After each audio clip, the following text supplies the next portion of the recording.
Salam Indonesia. Anda menyaksikan berita terkini bersama saya Arna Suputra. Pemirsa, sejumlah pantai di Badung seperti Pantai Seseh dan Batu Bolong, Kecamatan Kuta Utara mulai dikunjungi wisatawan. Mengingat saat ini Bali menyandang status PPKM level 4, pihak kepolisian mengingatkan pengunjung pantai disiplin menerapkan protokol kesehatan atau prokes COVID-19, terutama memakai masker dan tidak berkerumun.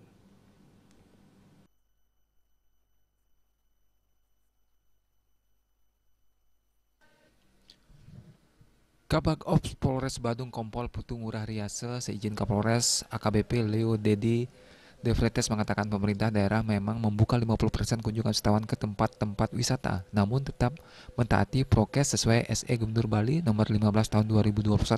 Oleh karena itu, dia mengharapkan masyarakat maupun wisatawan mentaati prokes ini penting dilakukan demi menjaga Bali dan segera bisa keluar dari wabah COVID-19. Sementara itu, Kasat Lantas Polres Badung AKP Aan Saputra menyampaikan pihaknya rutin membagikan masker pada masyarakat, tidak lupa dan kendor menerapkan prokes, apalagi pengendara sepeda motor dan truk mobilitasnya tinggi.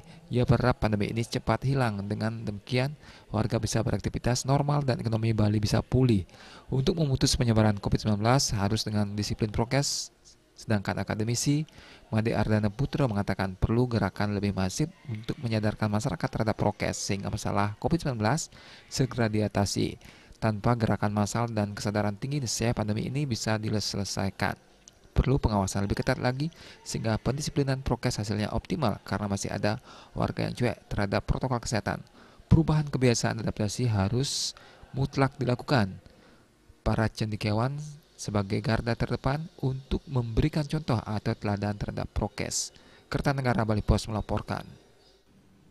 Untuk mencegah penyebaran COVID-19, ingat pesan Ibu selalu terapkan 3M, wajib memakai masker, wajib mencuci tangan, dan wajib menjaga jarak, serta wajib menghindari kerumunan. Dengan penerapan perilaku 3M, Indonesia segera terbebas virus corona menuju Indonesia maju. Dan update terus informasi Anda dengan subscribe dan like YouTube channel Bali TV @newsbalitv. Tetaplah bersama Bali TV. Salam Indonesia.